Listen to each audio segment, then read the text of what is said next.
गणपति सरकार की जय हो। कुबेरेश्वर महादेव की जय हो। संत सतगुरुदेव गौ माता की जय हो। चिंता संतान हंतारो यत्पदानुरणवा शयनं तनीजाचार्यानं प्रणमामि मुहुः। यदनवृतो जन्तुः सर्वदुःखातिगो भवे तमं सर्वदा वन्दे श्रीमद्वल्लभनन्दनम्। अज्ञानतिमिरागास्य ज्ञानजयशलाकया चक्षुरनमिलितेन तस्मै श्रीगुरुवे नमः। नमामि हृदयस्य लीलाचिरब्धीशयनं लक्ष्मीसहस्रलीलाम्बिः सविमानं पदानिधिः। चतुरभीष्व सृजायते योऽसो पञ्चदा हृदये मम। बोल विश्वनाथ भगवान की जय। ओम नमः शिवाय। ओम नमः शिवाय। ओम नमः शिवाय। ओम नमः शिवाय। नमः शिवाय।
विश्वनाथ भगवान की जय। हर हर महादेव। हर हर महादेव। हर हर महादेव। हर काशी विश्वनाथ भूत भावन प्रकालदर्शी कैलाशी अविनाशी भगवान शिव, जिनकी पुनित पावन शिव महापुराण की कथा जो जीवन का सुख प्रदान करने वाली है, आनंद देने वाली, भगवान के पावन चरणारविंद का रसास्वादन कराने वाली, भगवत चरणों को इस हृदय में उतारने वाली है। ऐसी पुनित पावन कार्तिक के महीने में कार्तिक महत्तम श्री शिव महापुराण की कथा श्रवण करने का सौभाग्य प्राप्त हुआ है। बड़े शिव के कृपा पात्र हैं श्री दिनेश भाई, हरजीवन भाई बिसावड़िया जी, श्रीमती जागृति बहन बिसावड़िया जी, जो पोरबंदर गुजरात से यहाँ पधार कर भगवान शिव की पावन कथा के मुख्य यजमान पद ग्रहण करे हैं। दूसरे नंबर के यजमान श्री विजय गोपाल सरस्वत जी की स्मृति में श्री अभय, श्रीमती दीपिका जी सारस्वत सारस्वत परिवार इंदौर मध्य प्रदेश से है। भगवान शिव की कृपा हुई। कथा के अभी तक जो यजमान बने सभी शिव की कृपा पात्र हैं, पर ये दोनों जो यजमान हैं ये बड़े विचित्र हैं। एक वर्ष पहले हमारे विसावणिया जी सपत्नी यहाँ पधारे थे और बाबा से विनती कर कर गए थे। इस बच्चे के लिए आए थे, खड़े हो जाए ये बालक, शायद टीवी पर भी इसका हमने दर्शन कराया था। इस बच्चे को डॉक्टर ने उस समय पर कुछ ही महीने दे दिए थे कि ये महीना इसके लिए आखिरी है। पर इस कुबेरेश्वर धाम पर बाबा की कथा जब विसावणिया जी आए थे तो कह कर गए थे कि ये जो डॉक्टर ने बोला है, अगर ये 5-6 महीना जो दिया है और बाबा कृपा कर देगा तो इस बालक को लेकर एक बार कथा करवाने जरूर आऊँगा। आज बाबा ने कृपा की। ये जागृति बहन तो इतनी रो रही थी, इतनी ही रोई थी, राम सुबह मिले तो रोए, शाम को मिले तो रोए। इस बहन से एक ही बात कही थी जागृति बहन को कि बाबा से विनती कर कर चले जाओ, अगर बाबा कृपा कर देगा। जब सारे डॉक्टर जब आखिरी में हाथ टेक देते हैं तो कहते हैं कि अब उसके हाथ में है, तो उस पर छोड़ दिया और आज बाबा की कृपा से बालक स्वस्थ रहे। बाबा ऐसी कृपा बना कर रखे। एक कथा क्या, आप बाबा की कृपा से कथा करवाते रहें, यही भाव से। दूसरे नंबर पर है सारस्वत परिवार जो इंदौर से हैं, अभय जी, श्रीमती दीपिका जी। इन दोनों का भाव, पहले इनकी कथा थी बीच में तो वो कथा कैंसिल हो गई थी कोई कारणवश, रजिस्टर पर नहीं चढ़ पाई होगी। बीच में आपको मालूम ही है थोड़ा बहुत तकलीफ आ रही थी, तो वो सब बाबा की कृपा से सब हुआ। वो ब्राह्मण लोग लिख नहीं सके थे तो नहीं हो सकी। उस दिन दीपिका जी, भाभी जी, बहुरानी जी, बहन जी इतनी रो रही थी कि कैसे हमारी कथा कैंसिल हो गई। फिर इन्होंने आकर कहा कि साहब कभी भी दे दो, तो इनको 2022 या 23 में, 22 में मिली है कथा, 22 में नवरात्र में कथा मिली थी। तो ये कहकर गए थे बाबा ऐसी कृपा कर दे कि बीच में 22 बहुत दूर है, एक बीच में कहीं कथा का क्रम कर दे, और योग लग गया और विसावणिया जी के साथ में ये भी एक शामिल होकर कथा का रस आ जाता। और अभी भी कह रहे हैं कि 22 की कथा तो है, साथ में 23 की भी लिख के रखो। अभी भी तैयारी है। मेरे बाबा की कृपा, कुबेरेश्वर महादेव आप सबकी मनोकामना पूर्ण करे। जिस जिस भाव से आप इस कुबेरेश्वर की धरा पर आए हो या आस्था चैनल पर सम्मुख में बैठकर फेसबुक यूट्यूब पर कथा का रसास्वादन कर रहे हो, सभी की मनोकामना मेरा विश्वनाथ, मेरा भोलेनाथ महाकाल राजा पूर्ण करे। और ऐसा विश्वास मान कर जाओ, बाबा से ऐसी कामना कर कर जाओ कि बाबा हम पर भी ऐसी कृपा करना कि एक बार शिव महापुराण की कथा जरूर करवाएं। ऐसी कृपा तू बरसा दे, इतना दे, इतनी कृपा कर दे कि हम भी अपने जीवन में एक बार शिव पुराण की कथा करें। बाबा करुणा सागर है, दया सागर है। कार्तिक का महीना चल रहा है जो कि मेरे भगवान नारायण को प्रिय है, मेरे भगवान विष्णु को अति प्रिय है। और जो राम को प्रिय है, जो नारायण को प्रिय है, वो शिव को प्रिय है, और जो शिव को प्रिय है वो मेरे नारायण को, मेरे राम को प्रिय है। सबसे पहले तो हम ये समझ लें कि कार्तिक का महीना जो आता है तो इसका नाम कार्तिक का ही महीना क्यों रखा, शंकर जी के पुत्र के नाम पर ही इसका नाम क्यों रखा। भाई पुरुषोत्तम मास आता है, अधिक मास आता है, तो हम कह देते हैं कि भगवान नारायण ने अपना नाम, भगवान कृष्ण ने अपना पुरुषोत्तम नाम उस मल मास को दिया था, इसलिए उसका नाम पुरुषोत्तम मास है, अधिक मास है। पर कोई आपसे पूछ ले कि ये जो कार्तिक का महीना आता है तो ये शंकर भगवान के पुत्र का नाम है कार्तिक है, फिर ये इस महीने का नाम कार्तिक क्यों रखा गया, उसका कारण क्या था। तो सर्वप्रथम इस महीने को कार्तिक मास इसलिए कहा गया क्योंकि ये वो महीना है जिस महीने में भगवान कार्तिकेय ने तारकासुर का संहार किया था। और तारकासुर संपूर्ण ब्रह्मांड में ऐसा कोई जगह, ऐसा कोई स्थान बचा ही नहीं था जहां पर तारकासुर ने अपना हक ना जमा लिया, अपना पांव जिस स्थान पर ना जमाया वैसा कोई स्थान ही नहीं बचा था। प्रत्येक जगह पर तारकासुर की एक अपनी एक छटा बिखेर कर रखी थी। एक बात आपको पहले भी कही कि था असुर, था राक्षस, पर मन में उसके शिव बसा हुआ था, मन में शंकर थे। और फिर ध्यान देना, शक्कर गुड़ चाहे दिन में खाओ चाहे रात को खाओ, शक्कर शुगर चाहे दिन में खाओ चाहे रात को खाओ, उजाले में खाओ चाहे अंधेरे में खाओ, कोई भी खाएगा वो मीठी ही लगेगी। लगेगी कि नहीं लगेगी? क्या अंधेरे में उसका स्वाद चेंज हो जाएगा? अरे बोलो तो, होगा चेंज? नहीं। दिन में अलग स्वाद आएगा क्या शुगर का? उस शक्कर का स्वाद अलग आएगा? नहीं। दिन में भी वही स्वाद है तो रात्रि में भी वही स्वाद है। शक्कर का स्वाद ना दिन में बदला ना रात में बदला। शुगर शुगर थी, मीठी थी, मिठास थी और वो मीठी बनी रही है। दिन में खाई तो भी वही स्वाद है, रात में खाई तो भी वही स्वाद है, उजाले में खाई तो भी वही स्वाद है और अंधेरे में खाई तो भी वही स्वाद है। उसी तरह आपका मन नहीं है,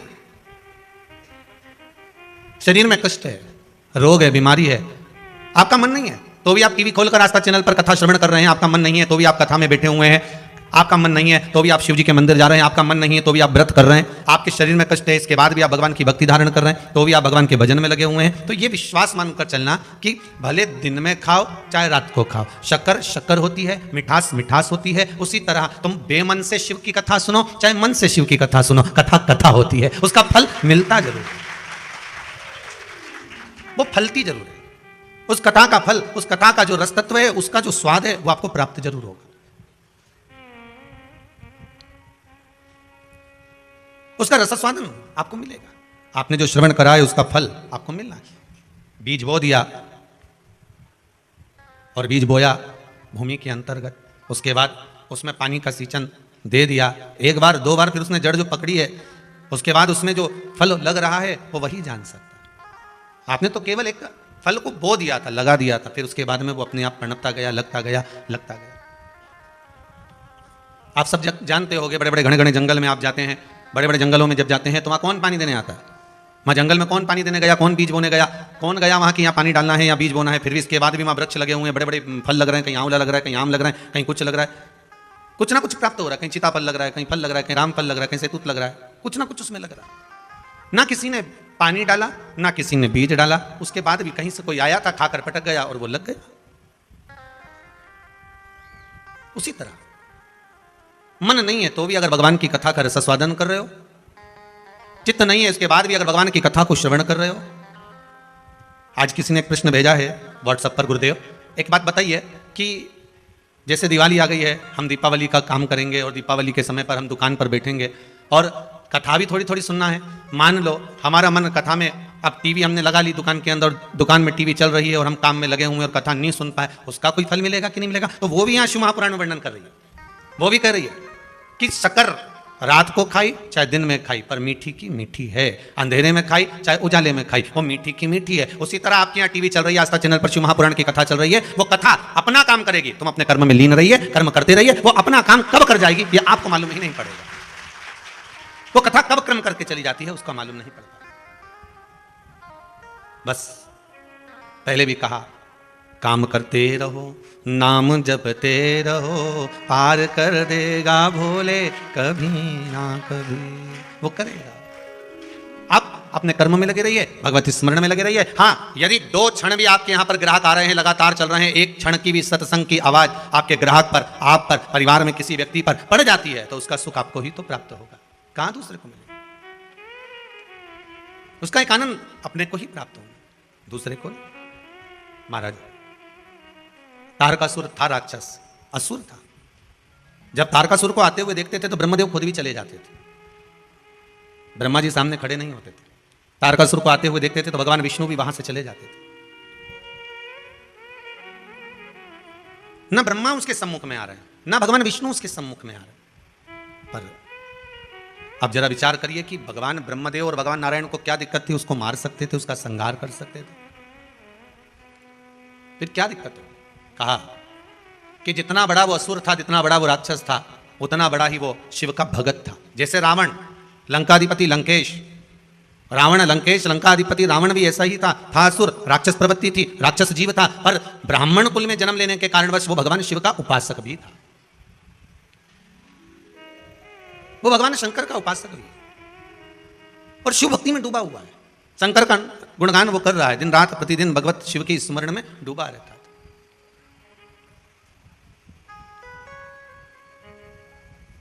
वो डूबा, वो कहना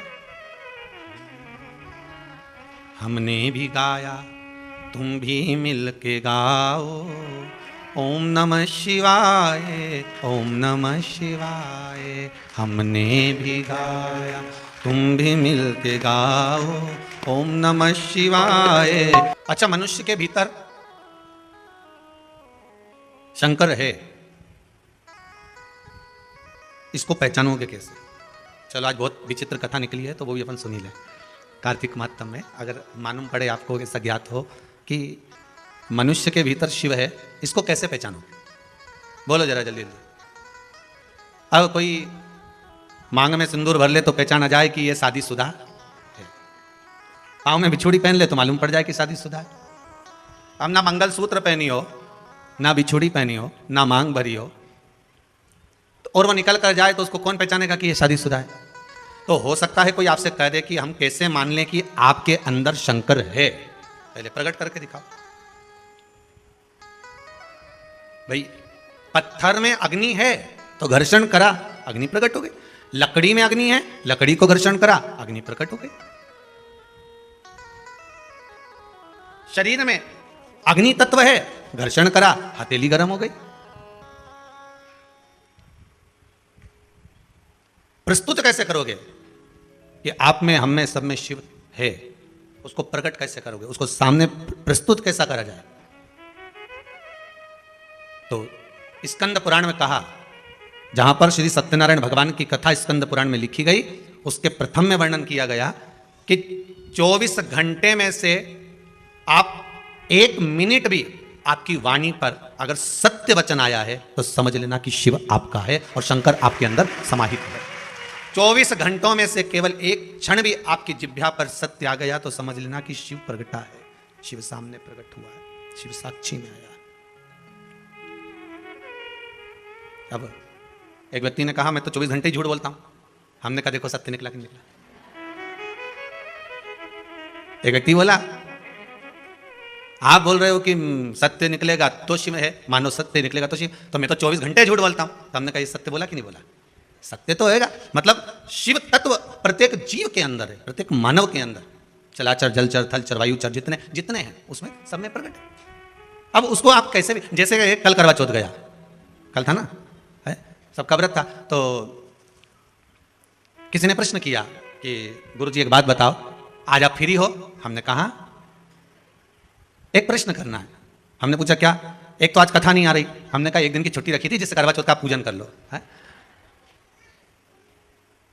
रोज महादेव को मनाते हो, आज देव को मना लो, इसलिए पूजन की छुट्टी रखी। तो उन्होंने कहा गुरुदेव ये बताओ, जब भी माताएं जब मेहंदी मंडवाती है तो मेहंदी मंडवाते समय हथेली में बीच में अपने पति का नाम क्यों लिखाती है? मैंने कहा इतनी सी बात के लिए तूने मैसेज करा, ये तो तू कैसे भी पूछ लेती, अपने रिश्तेदारों से पूछ ले, परिवार में किसी से पूछ ले कि हथेली पे पति का नाम क्यों लिखा। तो कहनी हमने पूछा पर सही जवाब नहीं मिल रहा। हमने कहा सही जवाब बस इतना सा है कि नारी मेहंदी मंडवाती है तो हथेली पे अपना पति का नाम इसलिए लिखवाती है कि पति मेरी मुट्ठी में रहे। अब उसमें इतना टेंशन लेने की जरूरत? उसने अगला मैसेज लिख के फूल बनाया और हाथ जोड़ के लिख दिया श्री शिवाय नमस्तुभ्यम। इतना भारी तो कोई प्रश्न ही नहीं था। अब समझो तो वो बात क्या होए यशोदा मारे से तूने लालो बिगाड़ दो वारे से। अब कहे नाम लिखने से होगा कि हम तो यही लिखेंगे कि भाई लिखा होगा तो मुट्ठी में पति रहना चाहिए इसलिए हाथ पे नाम लिखा। नहीं तो कई हैं, यहाँ शंकर जी का नाम लिख लो, यहाँ लिख लो, यहाँ लिख लो, और बचा कुचा था तो शिव जी का नाम ना जाने कहाँ कहाँ महाकाल। तुम देखना कहीं मिलेंगे आपको बहुत सारे, कोई यहाँ नाम लिख रहा है, कोई यहाँ नाम लिख रहा है, कोई यहाँ नाम लिख रहा है, कोई यहाँ नाम लिखे। पर निवेदन है शब्द लिखने से अच्छा है दिल पर नाम उस महादेव का लिख दीजिए, लिखने की जरूरत ही नहीं, कहीं लिखने की जरूरत ही नहीं है। एक बार हृदय पर तो लिख कर देखो, मुख में हो राम नाम राम सेवा हाथ में, तू अकेला नहीं प्यारे राम तेरे साथ। हृदय पर भगवान शिव का नाम, तन पर नाम लिख लोगे, उसका कोई मूल तत्व नहीं है, पर मन पर एक बार लिखा गया तो उसकी मूलता। ताड़कासुर और रावण, कंस, ये जितने भी हुए इन सब को देख लीजिए, किसी के शरीर पर भले राम नहीं लिखा था, रावण के शरीर पर कहीं विष्णु भगवान का नाम नहीं था, देवाधिदेव महादेव का नाम नहीं था, तारकासुर के शरीर पर कहीं भगवान शिव का नाम नहीं था, पर भले ये ऊपर से राक्षस थे, नाम भले ना लिखा था, पर भीतर आत्मा में तो शिव था, भीतर तो शंकर था। और एक बार शिव अगर भीतर समाहित हो गया, मेरे देवाधिदेव महादेव एक बार अगर आपके भीतर समाहित हो गए, एक बार आपके हृदय में अगर आकर बैठ गए, तो फिर वो चित्तवृत्ति कहीं जा ही नहीं सकती कि खानो नहीं भावे मन, पीनो नहीं भावे रे, दौड़ दौड़ मन सत्संग जावे रे, कि मैं तो हरि की दीवानी ऐसी हो गई रे, सपनों में आवे मारा सांवरिया। जब चित्तवृत्ति में परमात्मा समाहित हो जाता है, भगवान इस हृदय बिंदु में जाकर बैठ जाता है, फिर कुछ सुहाता ही नहीं है। हमने एक बात पहले भी कही, आज फिर कहते हैं। कई लोग कहते हैं अगरबत्ती लगाकर जाने से क्या होता है, घर में दिया लगाकर जाने से क्या होता है, भगवान के सामने धूप लगाकर जाने में क्या होता है, भगवान के सामने प्रणाम करके जाने से क्या होता है, भगवान को नमन करके जाने में क्या होता है, भगवान को स्नान कराकर पूजन कराकर अर्चना कर जाने में, घर पर से जब निकले तो हम बार बार कहते हैं कि भगवान को दो अगरबत्ती लगाकर जाओ, धूप बत्ती लगाकर जाओ, चाहे दिया लगाकर जाओ, नहीं लगा के जाओ तो सिर तो झुकाकर जाओ। भगवान के सामने एक बार उसके सम्मुख में पहुंचकर, तुम्हारे घर में जो छोटा सा मंदिर हो, तुम्हारे घर में जो छोटा सा शिवलिंग हो, तुम्हारे घर में जो ठाकुर जी हो, लड्डू गोपाल हो, कृष्ण हो, राधा हो, जो भी तुम्हारे घर में विराजमान है, कम से कम उसके सामने एक बार पहुंचकर इसके बाद जाओ।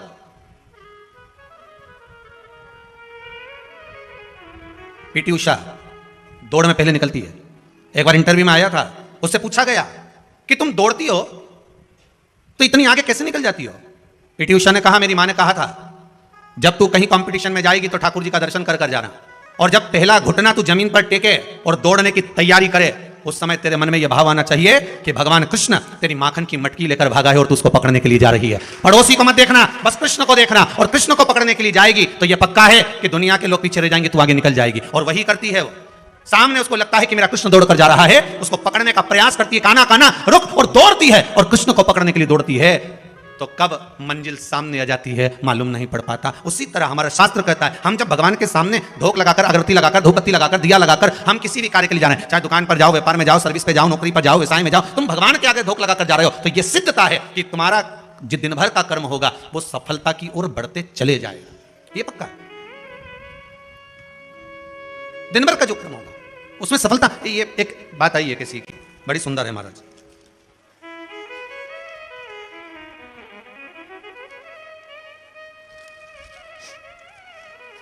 लिफाफे का कागज है, हो आधा लिफाफा उनके पास नहीं है। नमः शिवाय। गुरुजी चित्तौड़गढ़ से आई हूं मैं। कहाँ बैठी हैं? हाथ उठाओ जरा। हाँ जरा माइक दे रहा।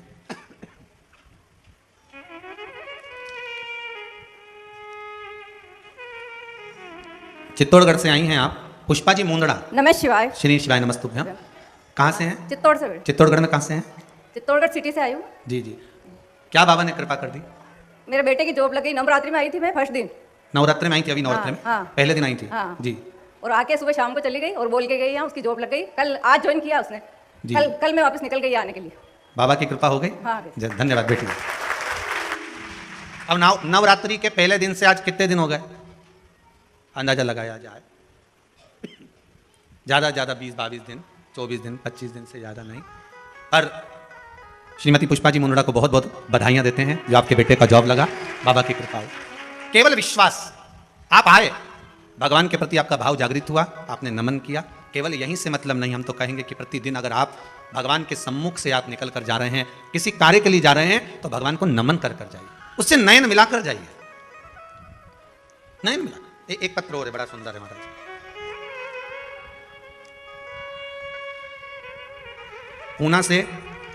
पूना से आरती जी ओझा। कहाँ है? खड़े हुए। माइक दीजिए जरा इनको।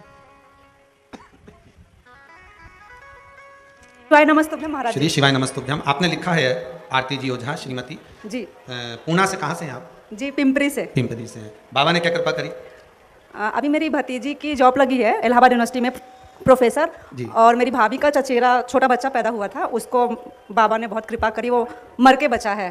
उसमें आपने लिखा है कुंडकेश्वर महादेव का उपाय किया था, और उन्होंने पशुपति व्रत किया था, और मेरी भाभी आई थी। भतीजी के लिए पशुपति व्रत का प्रयोग करा गया था, जिसके अंतर्गत जी उसने टॉप किया महाराज, टॉप किया है। अच्छा, पीएचडी में। बाबा बहुत बढ़िया, बहुत बहुत साधुवाद, बहुत विराजी।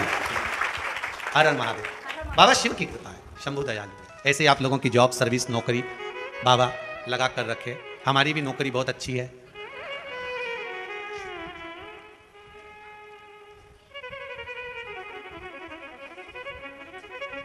मेरी तनख्वाह भी कुछ कम नहीं है। बड़ी कृपा है।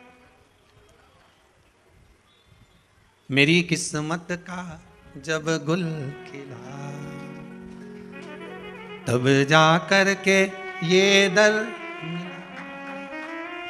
मिल गई मुझको चौखट तेरी, सबसे बढ़िया है सबसे भोले बाबा तेरी नौकरी, सबसे बढ़िया है सबसे बढ़िया तेरे दरवाजे की चाकरी, सबसे बढ़िया है सबसे बड़ी। बाबा की कृपा सब जीवों पर बनी रहे। मेरा विश्वनाथ शंभो सबकी मनोकामना। बहुत सारे पत्र हैं, जैसा जैसा समय मिलेगा वैसा वैसा स्मरण करेंगे। करुणा शिव की। कैसे भी जपो। घर से निकलते समय, अपने भवन से निकलते समय एक बार भगवान का दर्शन कर कर निकलो। घर में जो मंदिर हो, देवालय हो, पूजन का स्थान हो, उसको प्रणाम कर कर निकलो। ज्यादा कोई नियम नहीं ले सकते तो एक नियम तो ले लो कि मैं सुबह निकलूंगा तो सबसे पहले भगवान का दर्शन करके प्रणाम कर कर, अगरबत्ती लगाकर, दिया लगाकर, धूपबत्ती लगाकर तब निकलूंगा।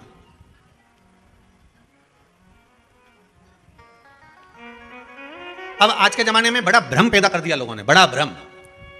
अब एक भ्रम ये भी पैदा कर दिया कि महाराज अगरबत्ती नहीं लगाना चाहिए, तो उसमें कई बांस होता है, तो कई लोगों ने व्हाट्सएप पे डाल दिया। तो सब देखिए, अगरबत्ती लगाओगे, ये कई दुनिया के जितने विरोधी लोग हैं ना, ढेर सारे, वो तो ये भी चाहते हैं कि तुम अगरबत्ती क्या, तुम तो सिर भी मत झुका भगवान के। ये दुनिया के जितने अधर्मी लोग हैं ना, विरोधी लोग, ये तो इस पक्ष में बैठे हैं कि कैसे भी व्हाट्सएप पर ऐसी चीज डाल दी जाए कि ये भगवान के सामने भी सिर ना झुका। ये जितने विरोधी हैं, ये सब कभी लिख देते हैं कि अगरबत्ती मत लगाओ, उसमें बांस फंसा हुआ है, ये मत लगाओ, धूपबत्ती मत लगाओ तो भगवान को खांसी हो जाएगी, तो दिया मत लगाओ तो घर की छत काली पड़ जाएगी। तो ये जितने विरोधी हैं ना, ये सब इस तुक में बैठे हैं कि हिंदू धर्म को कैसे भी तोड़ दिया जाए। पर मेरा निवेदन हाथ जोड़कर है, 2 अगरबत्ती, धूप बत्ती, ये हमारे पुराने समय से चलकर आ रही है। पहले तो कंडा जलाकर धूप भी छोड़ते थे, वो नहीं छोड़ रहे तो कम से कम धूप बत्ती अगरबत्ती भगवान को कम से कम भाव से केवल उसको रिझाने के लिए तो लगा, दिया लगा दो, ज्यादा नहीं होता। पर कई अधर्मी लगे हैं, कई अधर्मी। ये तो चाहते हैं कि आप कैसे भी बस घर में प्रणाम भी ना करें, ये तो चाहते हैं कि कैसे भी भगवान को नमन तक ना करें। पर हमें हमारे धर्म को आगे बढ़ाते हुए, हमें प्रणाम करते हुए, नमनता करते हुए, हमें भगवान का भजन करते हुए अग्रण्य होना। ये चाहेंगे कि ना करें, परंतु हमें करें, उसका स्मरण करते हुए। आप 2 मिनट भगवान के सम्मुख में पहुंचो, प्रणाम करो, नमन करो, अगरबत्ती लगाओ, धूपबत्ती लगाओ, दिया लगाओ, ये आपकी मर्जी है। और कुछ नहीं कर सकते तो कम से कम उससे नैन मिलाकर तो जा सकते हो।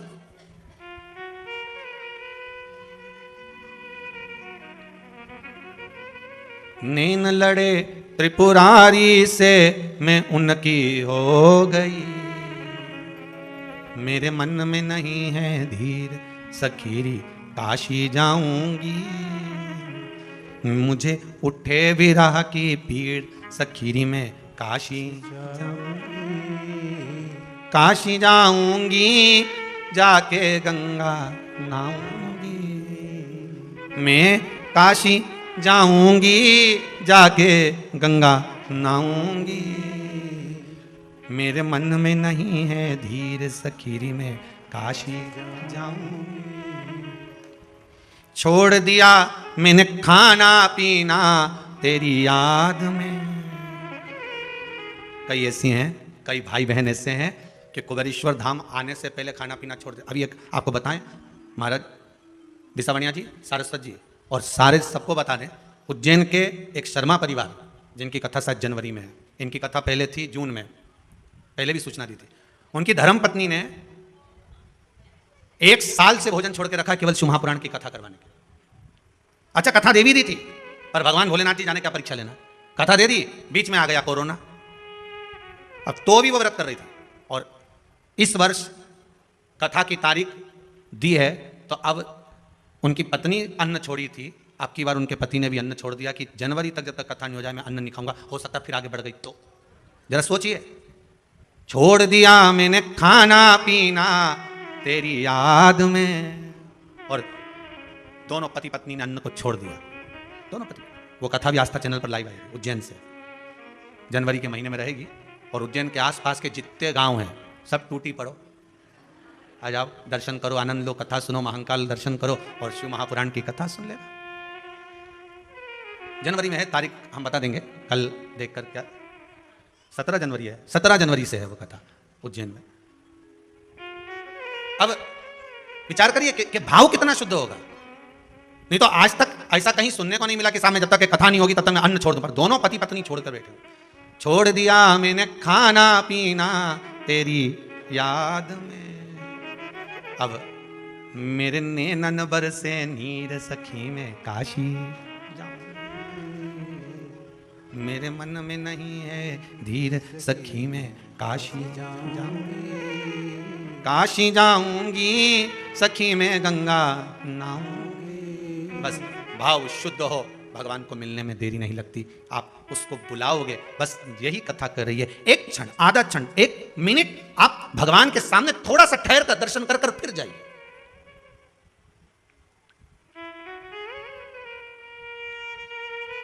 एक क्षण ठहर कर फिर जाइए, 2 मिनट हम भगवान का दीदार, हम भगवान का दर्शन क्यों ना कर लें। महाराज षडानंद कार्तिकेय जी की धर्म पत्नी देवसेना, देखिए शिव महापुराण में कार्तिकेय जी के विवाह का कोई प्रसंग नहीं है। इसमें तो लिखा है कि कार्तिकेय बाबा ब्रह्मचार्य व्रत का पारण करें, पर ब्रह्मवेत्ता पुराण के अंतर्गत लिखा है कि कार्तिकेय महाराज की 2 धर्म पत्नियां थी, देवसेना और वल्ली देवी। ब्रह्मवेत्ता पुराण में लिखा है कि कार्तिकेय बाबा की 2 धर्म पत्नियां थी, एक था देवसेना, दूसरी वल्ली देवी। पर शिव महापुराण में नहीं लिखा। तो कोई कहे कि गुरुदेव आप बोल रहे हैं कि कार्तिकेय जी की धर्म पत्नी थी तो शिव महापुराण में नहीं लिखा, फिर कहेंगे ब्रह्मवेत्ता पुराण में लिखा। तो कार्तिकेय जी की धर्म पत्नी थी देवसेना, एक बार उसने भी कार्तिकेय बाबा से षडानंद जी से प्रश्न कर लिया था।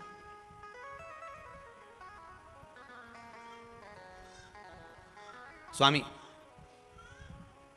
देवसेना बोलती थी स्वामी, इसलिए आज भी आंध्रा में कार्तिकेय बाबा को स्वामी ही कहा जाता है। कई लोग उनको अयप्पा स्वामी भी कहते हैं, श्री स्वामी भी कहते हैं। देवसेना ने कहा स्वामी मेरे मन का एक प्रश्न है, आप उसका उत्तर देंगे? जी बोलिए, क्या हुआ, क्या चाहती हो? देवसेना ने कहा प्रभु जी, सारी दुनिया के लोगों के एक मुख होता है, 2 मुख होते हैं, किसी का 10 मुख भी होता है, पर आपके 6 मुख क्यों हैं? कारण क्या है षडानंद कार्तिकेय आपके 6 मुख का?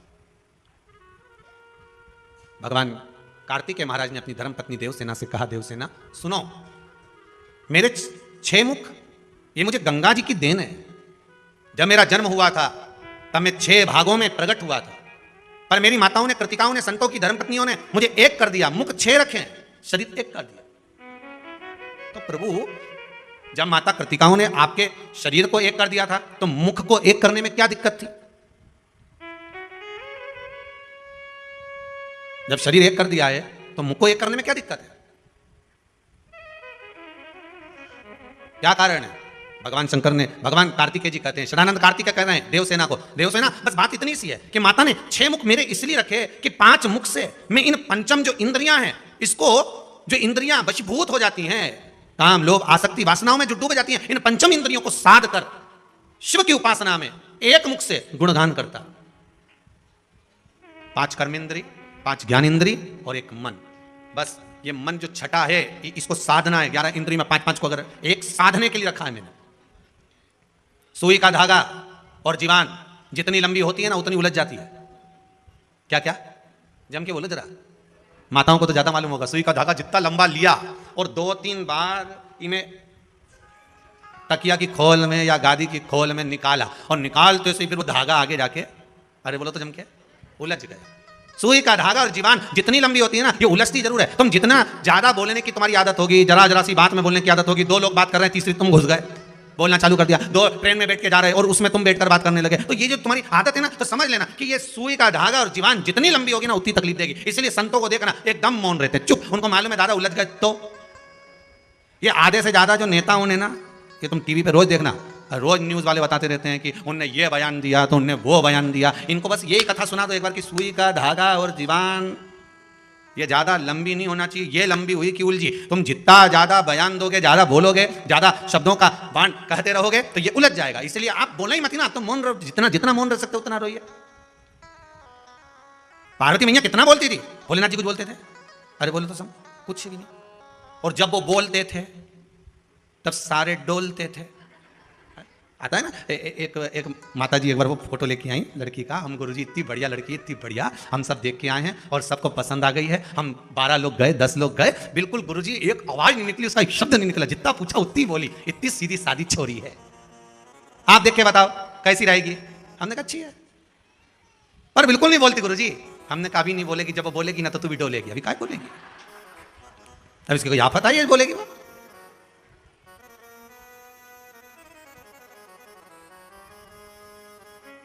कहां?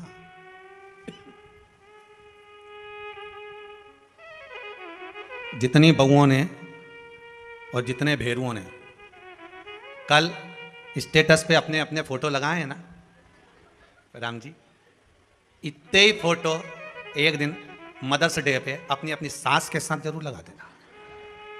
इतने ही जितने कल लगे थे अपनी माता जी के साथ जरूर लगा देना।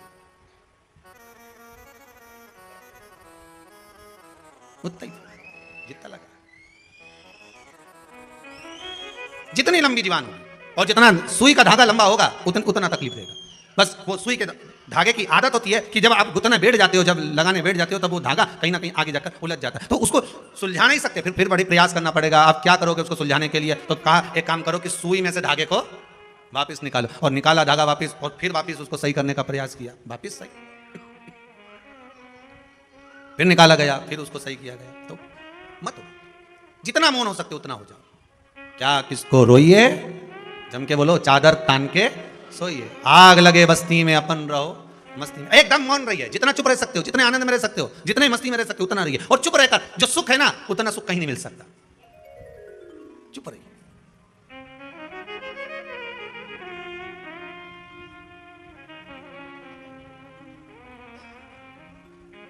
अगर आपका किसी से विवाद हुआ है ना, एक शब्द मत बोलना, एक शब्द भी उसको बोलने देना, और तुम तो बस केवल दरवाजे पे चुपचाप बैठे रहना।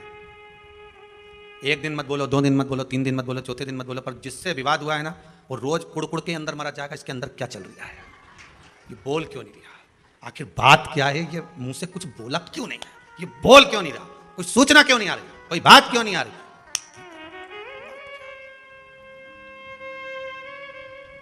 बोले ही मत। जितनी जीवान लंबी होगी उतना तकलीफ आपको होगी, और जितना धागा लंबा होगा सुई का उतना वो सिलने में तकलीफ होगी, उलझेगा वो, पक्का है, उसको सुलझ। ए देवसेना, मेरा एक जो मुख है, ये मैंने जो रखा है 6 मुख, ये केवल मेरी माताओं ने शरीर तो एक कर दिया पर मुख 6 अलग ही रहने दिए, एक नहीं करा। उसका कारण केवल इतना है कि मैं इन मुख से भगवान का गुणगान करता रहूं, भगवान की भक्ति का एक स्मरण भाव सम्मुख में प्रकट करता रहूं। किसी ने लंकाधिपति रावण से पूछ लिया था तुमने 10 सिर क्यों लिया, तो क्या मर्जी मेरी, तो कारण क्या था? लंकाधिपति रावण ने कहा मेरे 10 सिर का केवल एक कारण है कि जब मैं शंकर का गुणगान करूं, जब मैं शिव का स्मरण करूं, तो मेरे 10 मुख से भगवान शंकर का गुणगान होना चाहिए, मेरे 10 मुख से भगवान शिव का स्मरण होना चाहिए। मैं भगवान की भक्ति में इस 10 मुख से डूबा रहूं।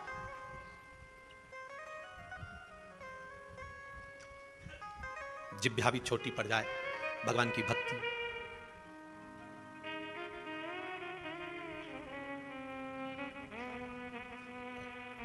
सारी पृथ्वी को कागज करूं और लेखनी पूरे वृक्षों की कर लूं तो भी परमात्मा का स्मरण करना कठिन है महाराज।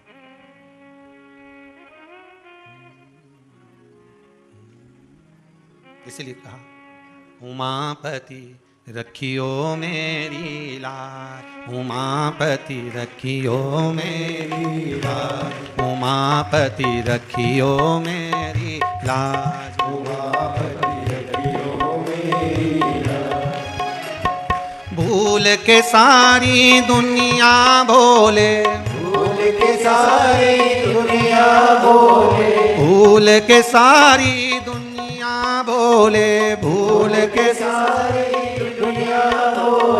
तुम्हें पुकारूं आज, उमापति रखियो मेरी लाज, उमापति उमापति रखियो मेरी लाज, उमापति रखियो मेरी लाज। आओ से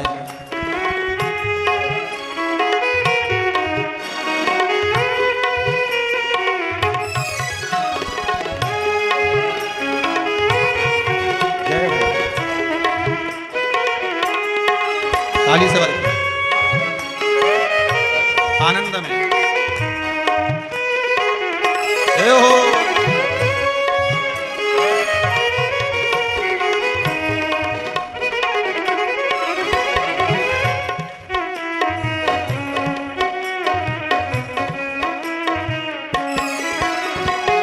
जोड़ लिया है प्रीत के धागे, जोड़ लिए हैं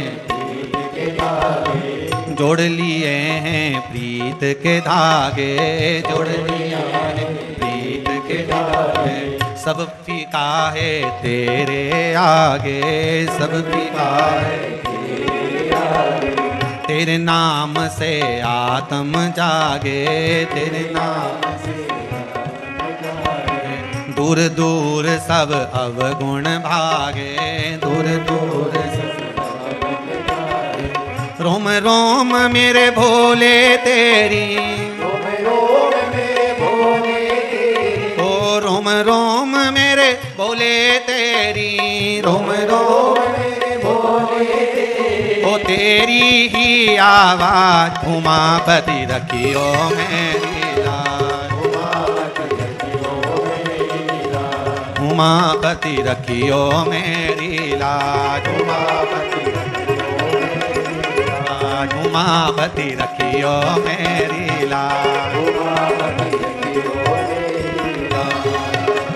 भूल के सारी दुनिया बोले, भूल के सारी दुनिया बोले, ओ भूल के सारी दुनिया बोले, भूल के सारी दुनिया बोले। तुम्हें पुकारूं आज उमापति रखियो मेरी लाज, उमापति रखियो उमापति रखियो मेरी लाज, उमापति रखियो मेरी लाज। हो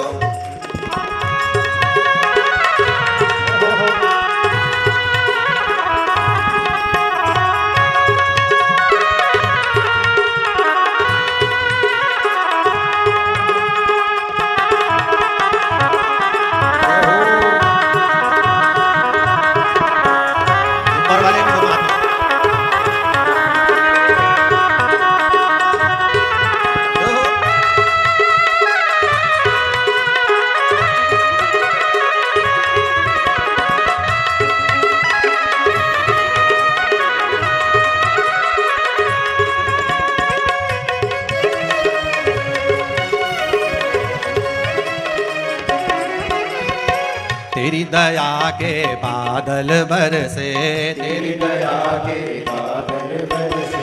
व्याकुल मनवा काहे तरसे, व्याकुल मनवा काहे तरसे। कालो विपदा मेरे सर से, कालो विपदा मेरे सर से। सुख पाए तेरे ही दर से, सुख पाए तेरे ही दर से। भाग्य विधाता अंतर्यामी, भाग्य विधाता अंतर्यामी, भाग्य विधाता अंतर्यामी, भाग्य विधाता अंतर्यामी। ओ देवों के सिर ताज उमापति रखियो मेरी लाज, उमापति रखियो मेरी लाज, उमापति रखियो मेरी लाज, उमापति रखियो मेरी लाज।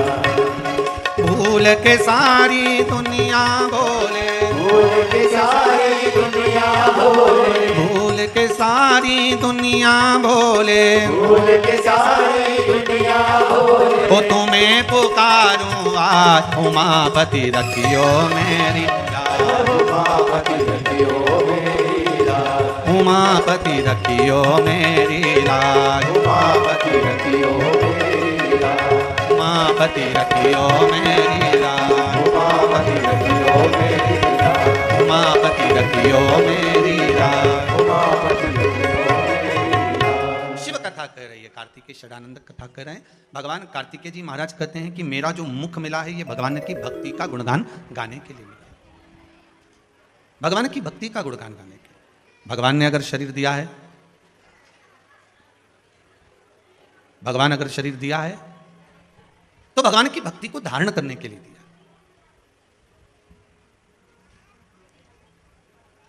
तारकासुर हृदय में शिव है, तारकासुर के हृदय में शंकर ओगरदानी त्रिकालदर्शी शिव समाया। इसलिए कार्तिक के महीने में, ये जो कार्तिक का महीना का नाम पड़ा है, ये तारकासुर का संहार किया था श्री कार्तिकेय महाराज ने। इसलिए कार्तिक के महीने की मूलता कही गई। कोई साधारण व्यक्ति का संहार नहीं करा है। ये जो एक भजन करने वाला हो और एक पाप कर्म करने वाला हो, या तो पाप कर्म करने वाला हो कि पूरा ही पापी हो तो उसका संहार हो जाए, या बिल्कुल भजन करने वाला हो तो उसका उद्धार हो जाए। अब ये बीच में जो टंगा हुआ है ना कि हे असुर भी और भगवान की भक्ति भी कर रहा है, इसको संभालना, इसका संहार करना बड़ी कठिन बात है साहब।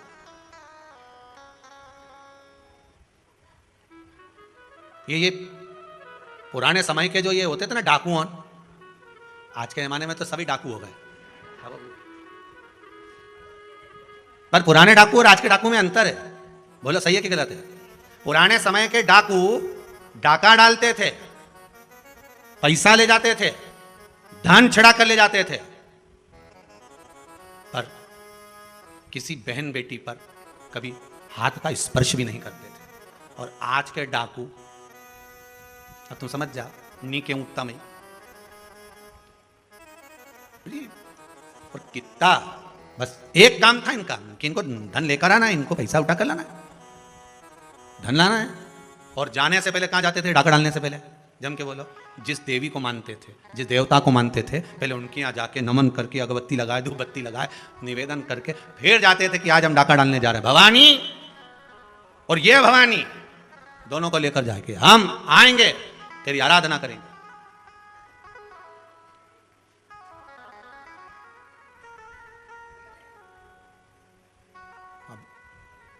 तो बहुत पुराने समय के जो डाकू होते थे, उनको मारना, उनको नष्ट करना बहुत कठिन था, क्योंकि उनके भीतर माता जी की भक्ति भी बहुत थी, सेवा भी बहुत थी। किसी के यहाँ शादी है और नहीं है, कोई व्यवस्था नहीं है तो भेज भी देते थे, किसी के यहाँ कोई दिक्कत है तो सामान भी भेज देते। पहले के डाकू में भाव भी होता था, थे डाकू, और साथ में भगवान की भक्ति भी तो धारण करते थे। तो इनको मारना बड़ा कठिन हो जाता था। या तो एक पापी हो जिसको मार दिया जाए, संहार कर दिया जाए, या एक धर्मात्मा हो जिसका उद्धार कर दिया जाए। पर ये दो बीच में है ना, इनकी बड़ी आफत है महाराज। अब ये तारकासुर राक्षस भी है और भगवान शंकर का भक्त भी है, रावण राक्षस भी है और शिव का भक्त भी है। दिक्कत माननी पड़ी है कि ये भगवान के भगत वही है, भक्ति में भी। अब जो जानता है वही समझ पाएगा। जैसे एक पत्नी पड़ोसन के यहां गई और पड़ोसन के जाके बोली, मैं मेरे पति से बड़ी परेशान हो गई हूं। उसने पूछा क्यों? मेरा पति इतना झूठ बोलता है कि मैं उससे परेशान हो गई हूं। क्या झूठ बोला तेरे पति ने? सुबह से चिल्ला रहे हैं, मेरी जेब में से किसी ने 5,000 रुपए निकाल लिए। सुबह से चिल्ला रहे हैं कि मेरी जेब में से किसी ने 5,000 रुपए निकाल लिए, और मैं 4 बार बाथरूम में जाके गिन के आ चुकी हूं, 4,000 ही है। अब बताओ मेरा पति कितना बड़ा झूठा है, कितना बड़ा झूठा मेरा पति है। सुबह से चिल्ला रहा है 5,000 निकाल लिए, जेब में से किसी ने 5,000 निकाल लिए। सुबह से झूठ बोल रहे हैं 5,000 निकाल लिए, और मैं 4 बार बाथरूम में जा चुकी हूं, गिन के आ चुकी, तो मुझे 4,000 ही मिले।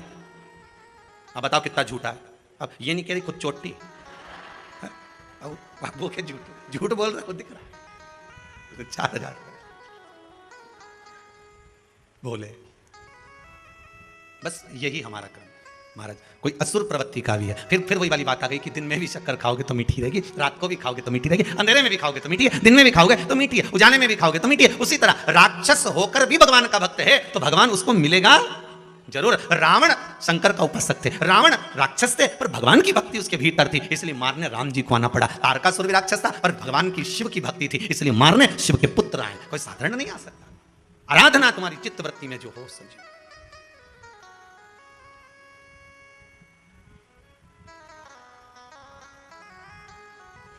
तेरा ही दिया मैंने, खाया पिया है, तेरा शुक्रिया है, तेरा शुक्रिया। विचार करिए, तारकासुर का संहार शिव भगवान शंकर के पुत्र कार्तिकेय ने करा। कार्तिकेय ने संहार करा तो भी माता पार्वती जी ने कह दिया था इसके हृदय में शिव बैठे हैं, अगर कोई बाण छोड़े भी तो हृदय में नहीं लगना चाहिए। ध्यान रखना इस बात का। जी मां, बिल्कुल ध्यान रखूंगा। और युद्ध हुआ, इसीलिए कार्तिक का नाम कार्तिक के मास इस कार्तिक महीने का क्यों पड़ा? क्योंकि कार्तिकेय जी ने जब संहार करा, तारकासुर के पूरे शरीर पर बाण छोड़े गए, सारे शरीर का संहार किया गया, सारे शरीर पर बाण छोड़े गए, पर तारकासुर के हृदय में बाण नहीं छोड़ा गया, क्योंकि उस हृदय में शिव समाया था, और शिव के हृदय में राम समाया था, मेरा नारायण समाया।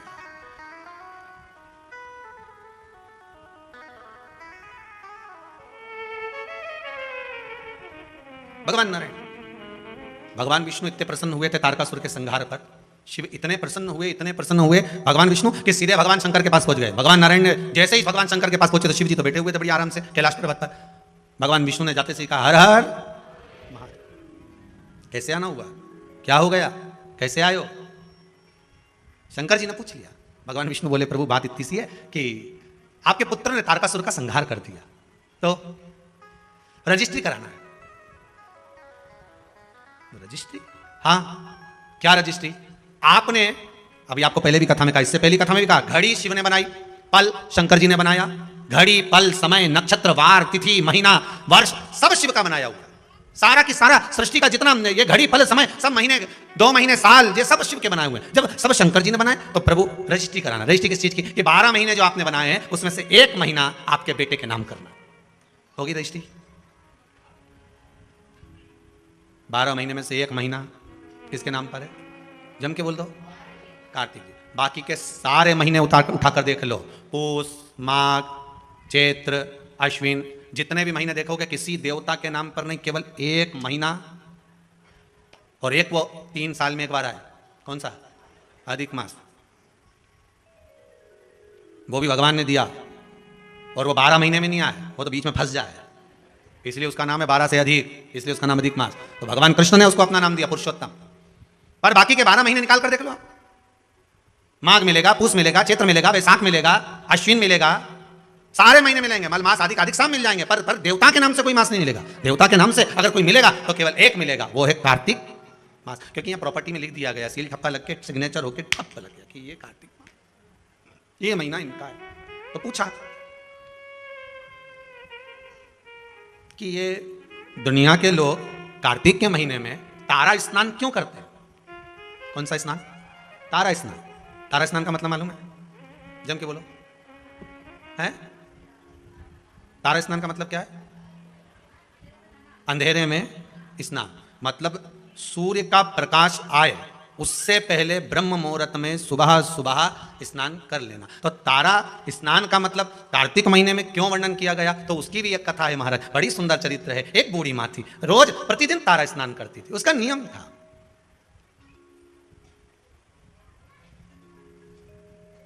प्रतिदिन तारा स्नान करती थी। अच्छा, तारा स्नान का भी बड़ा महत्व है महाराज जी। समय के अनुसार हो जाए तो ठीक है, थोड़ा और रात्रि के पहुंच गई तो कथा है श्रीमद् भागवत में, श्री नंदराय जी की। नंदराय जी स्नान करने चले गए यमुना जी के जल में, जाना था ब्रह्म मुहूर्त में, रात्रि के 4थे पहर में पहुंच गए। ध्यान नहीं रहा इनने, तो अपने जैसे कई बार हो जाती गलती कि नहाना ही तो है, थोड़ा और जल्दी चल चलो, और जल्दी चल चलो, और जल्दी चल चलो। तो इनने क्या करा, बोरिया बिस्तर बांधा और गई नर्मदा जी में आधी रात के नहा ली। और आधी रात के नर्मदा जी में नहीं, और विचार तो हमारे यहाँ हर चीज का एक समय बताया गया। हमारा शाही स्नान होता है तो भले वो शाही स्नान का महत्व है कि इतनी बजे से होगा, ब्रह्म मुहूर्त में होगा, ये रथ आएगा, ये ऐसा होगा, वो होगा, तो उसमें रात भर का स्नान का नहीं कहा कि तुम पूरी रात नहाते रहो। हाँ, ये हमारा महत्व है कि हम जाए नहाए, वो अपनी बात। वैशाख का स्नान कहा गया तो भी उसका महत्व बताया गया।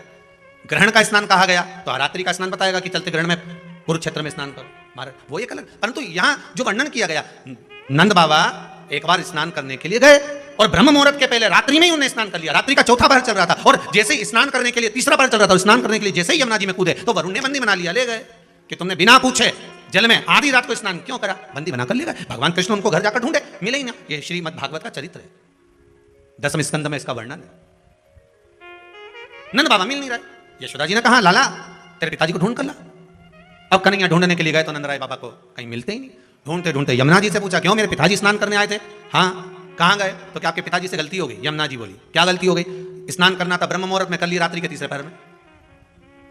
ओहो, मेरे पिता से गलती हो गई। तो वरुण बंदी बनाकर ले गए, वहां पहुंच गए वरुण जी के पास। स्वामी, अभी तक वरुण भगवान कृष्ण के हाथ जोड़ते थे, आज भगवान कृष्ण ने वरुण जी के हाथ जोड़े, क्योंकि गलती हुई है मेरे पिता से। जीवन में अगर गलती स्वीकार करने की अगर आपकी आदत है तो जीवन में महान बनने से कोई नहीं रोक सकता आपको। आप गलती स्वीकार करना प्रारंभ कर दीजिए, महान बनने में कोई नहीं रोकेगा। पर आज के जमाने में कोई गलती स्वीकार तो करे। करवा चौथ की पूजन कर ली कल, बोले सही है गलत है? जरूरत थी करवा चौथ की पूजन करने की, करवे को लाई, पूजन करी, इकट्ठा करा, सब कुछ करा, और अभी तक वो करवा कहीं ना कहीं पड़ा होगा। जब जरूरत थी तो बीन के लिए, और फिर सास के कि क्यों जरूरत पड़ी तो हेड लाई, अब पटक दिया, अब बेचारी सास उठाए। सही है कि गलत है? सब बना के रख दिया, ये सामान यहां पड़ा, वो सामान वहां पड़ा, अब तुम तो कहीं ने चलनी में मुंडा देखिए। अब गलत नहीं, करो पूजन, पूजन करो, पाठ करो, अर्चना करो, पर जो तुमने सामान इकट्ठा करा था, करवा लाई थी, ये करा, दिया लगाया है, बाती लगाई, सारा सामान इकट्ठा करके रखा, तो सवेरे उठकर स्नान करके वो सारा सामान उठा के रख भी। फैला रहा तुमने, फैला दिया, उठाई डोकरी, और फिर डोकरी उठाए तो उसका हाथ के साथ साथ में मुंडा भी गढ़ा चले। अब बोलो सही है कि गलत बात है? अब जब हाथ चले, शरीर चले, पांव चले, तो मुंह भी चले, फिर वो चले तो भी बुरा लगना ही नहीं चाहिए। यहाँ सब गलती हो गई, मेरे को ये करवे उठा कर रखना थे, जगह पे रख के आना था, मुझे ये काम करके रखना था, सही में पूजा की थाली ऐसी कैसी रखी हुई है, मुझे सुबह से उठकर इसको संभालना था, ये करना था। पर अपनी गलती कौन स्वीकार करे? अपनी गलती को कौन देखेगा? गलती मान लेना, अपनी गलती को स्वीकार कर लेना, यही महान बनने के लक्षण है। आपने स्वीकार कर लेना, हाँ मम्मी गलती हो गई, मैं अभी उठा देती हूँ, मम्मी पड़े रहने दो, मुझसे गलती हो गई, वास्तव में मैंने पूजन तो करी पर ये करवे तो यहीं रख दिया, मैंने सामान तो यहीं पड़ा के पड़ा रखा, और सोचूं कि पूरा पुण्य मिल जाए, मैंने जो व्रत करा उसका पूरा पुण्य मिलना चाहिए, तो पूरा काम भी करो। पूरा काम करोगी तो पूरा पुण्य मिलेगा, आधा काम करोगी तो आधा पुण्य। उठाओ, रखो, संभाल कर रखो, जरूरतमंद जगह। कमरा की झाड़ू लगा लो, उसके बाद झाड़ू को ऐसी जगह उठा के पटका, अब दूसरी बार कचरा इकट्ठा हो गया, अब ढूंढती फिर रही। पिन्नी मिली कमरा में तो पड़ोसी कहते, भाई झाड़ू है क्या तुम्हारे? हमारे कमरा की तो मिल ही नहीं रही है। ये कुबेरेश्वर धाम के ये जो कमरे बनाए ना, ये इधर से इधर, जिसमें भगत लोग आए सो ठहर जाए कर जाए, इनमें भी एक एक झाड़ू धरी थी। अब अभी जितने ठहरे नहीं, इनसे पूछ लो इनका कमरा में झाड़ू मिली? सब गायब। अब कचरा इकट्ठा हो जाए तो क्या करे, कहीं से झाड़ू लाऊं, और मालूम पड़े जो हाल की थी वो भी ले गई, वो मिले सो। बस आदत हमारी यही है, हम गलती को स्वीकार नहीं करते। जिस दिन हमने अपनी गलतियों को स्वीकार करना प्रारंभ कर दिया तो महान बनने में देरी नहीं लगे। हम गलती स्वीकार नहीं करते, गलती को हम दूसरे पे थोप देते हैं। क्यों? झाड़ू रखी थी, हमें क्या मालूम, हम तो अभी आए, मतलब गलती दूसरे पे थोप दो। फिर से पूछा, क्यों री लीला, झाड़ू कहाँ है? फेल लो, हम तो खुद पड़ोसन के लेके आए थे। तो ये उसी में कहा लेना, टीचर ने आते से पूछ लिया, क्यों रे, ए पप्पू खड़े हो? Yes sir. धनुष किसने तोड़ा? पप्पू खड़े होके बोले, मेरे बाप की सौगंध खाऊं, मैं तो लेट आया था, मुझे नहीं मालूम, मैं तो खुद आज क्लास में ही लेट आया। धनीराम तू खड़े हो जा। जी सर। धनुष किसने तोड़ा? मैं तो कल आया ही नहीं था। सब ने बहाने बनाए, कोई कहे ऐसा, कोई कहे, बस हम गलती स्वीकार नहीं करते। अपनी गलती को जिस दिन हमने स्वीकार करना प्रारंभ कर दिया, मान लो उस दिन सुख हमारे सामने आ गया, सुख सामने आ गया, करा नहीं। बूढ़ी मां जाए, स्नान करे, आए, तारा स्नान। कौन सा स्नान? कार्तिक की, अगर आपके पास में कार्तिक महात्म की किताब होगी, उसमें भी लिखा होगा, स्कंद पुराण पढ़ोगे या विष्णु पुराण पढ़ोगे, उसमें भी लिखा होगा तारा स्नान का महत्व। कौन से स्नान का? तारा स्नान। तारा स्नान का महत्व में वर्णन लिखा है ब्रह्म मुहूर्त में। आप आधी रात को अगर जा रहे हो तो उसमें वरुण देवता के सामने भगवान कृष्ण हाथ जोड़कर खड़े, गलती को स्वीकार करा कि मेरे पिता से गलती हुई है, स्नान करना था ब्रह्म मुहूर्त में, कर लिया रात्रि के तीसरे पहर में, गलती हो गई, मान लो गलती की, हाँ ये साहब क्या करें साहब, गलती। अब वरुण जी गलती तो हो गई, पर इतना जरूर है, अब मेरे पिता से कभी गलती नहीं होगी, आप उनको मुझे वापस दे दीजिए। वरुण जी ने नंद बाबा को वापस दे दिया। गलती हो गई। हर चीज का एक समय होता है, उस समय की अनुकूलता में आप अगर भगवान की भक्ति को धारण करते हो, समय की अनुकूलता में भगवत स्मरण को धारण करते हो, तो आपको उसका फल जरूर मिलेगा। ब्रह्म मुहूर्त का स्नान लिखा है तो ब्रह्म मुहूर्त में करिए। तारा स्नान लिखा है कि सूर्य उगे, सूर्य प्रकाशित हो, उससे पहले आप स्नान कर लीजिए। एक बुढ़िया तारा स्नान कर लेती थी, चली जाती, तारा स्नान करती आती, मन में एक भाव जागृत हो गया, भगवान बहुत बुजुर्ग है, वो बहुत बूढ़ी है। जाती आती घर पहुंचती, भगवान भी ऐसी कृपा करते कि ये बूढ़ी मां तारा स्नान कर कर आती और भगवान इसके लिए खिचड़ी का कटोरा भरकर रख देते। एक खिचड़ी का कटोरा भरा, भगवान इसके दरवाजे पर रख देते। अब खिचड़ी के कटोरे को बूढ़ी मां के सम्मुख में रखा, माई कटोरा उठाया, भगवान को भोग लगाती, भगवान का दिया हुआ पात्र था उसी से पा लेती। एक दिन पड़ोसन ने विचार करा कि बड़ी विचित्र है ये बूढ़ी मां, ना जाने इसको कौन ब्रह्म मुहूर्त में खिचड़ी देकर चले जाता है और ये उसका पान कर लेती है, उसका सेवन कर लेती है। आज ये सुबह जब स्नान कर कर आएगी, पड़ोसन ने विचार करा उससे पहले मैं जाग जाऊंगी और जागकर इसके खिचड़ी के कटोरे को उठाकर बाहर फेंकी आऊंगी। जब जब मनुष्य धर्म की ओर बढ़ता है, जब जब मनुष्य सत्कर्म की ओर बढ़ता है, जब जब मनुष्य भगवान की भक्ति की ओर बढ़ता है, भजन कीर्तन स्मरण की ओर बढ़ता है, शिव आराधना की ओर बढ़ता है, भगवत नाम की ओर बढ़ता है, तब तब दुनिया के लोग उस पर उंगली उठाना प्रारंभ कर देते हैं। मीराबाई को नहीं छोड़ा, रामकृष्ण परमहंस जी को नहीं छोड़ा, संत तुकाराम, नामदेव आदि आदि को नहीं छोड़ा, प्रहलाद ध्रुव जी को नहीं छोड़ा। पर भक्ति अगर दृढ़ है, आपका विश्वास अगर दृढ़ है, तो डूब नहीं सकते, ये पक्का है। एक बहुत अच्छा संवाद देखिए।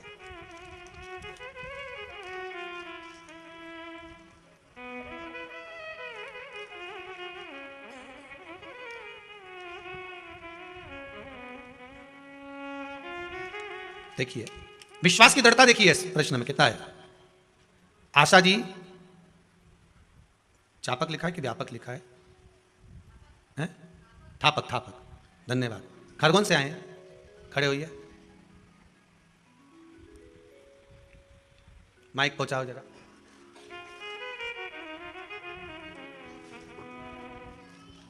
बड़ा सुंदर भाव आपने लिखा है।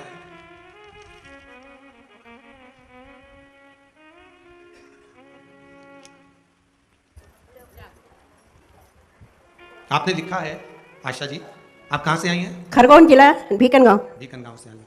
आपने क्या लिखा है इसमें? आपने बाबा ने क्या कृपा करी आपको? 8 महीने पहले महाराज जी आपकी कथा सुनी थी मैंने जी। तो आपने जो अकाव के जड़ की जो बताया था, आंकड़े की जड़ का, हाँ अकाव के जड़ का, तो मेरी बहू को 10 साल हो गए। 10 साल से बच्चे नहीं थे उसको? एक बच्ची है, इसके बाद हुआ नहीं हुआ। डॉक्टरों ने जवाब दे दिया था कि अब नहीं होंगे जी। और एक दिन पहले यानी संडे को मैंने आपका वो सुना और सोमवार के दिन मैंने ये उपाय आपका किया जी। और बस उसी महीने से मेरी बहू को बच्चा रह गया। जी हाँ, अब 8वां महीना चल रहा है। बहुत बहुत बधाई, बाबा की कृपा है। बेटी श्री शिवाय नमस्ते। विश्वास किसको कहते हैं? भरोसा किसको कहते हैं? अगर दृढ़ विश्वास है, भरोसा है और भगवान के प्रति, हाँ ये जरूर है, थोड़ी थोड़ी परीक्षा भगवान लेगा जरूर। सोने को जब तक तपाओगे नहीं तब तक वो निखरता नहीं है।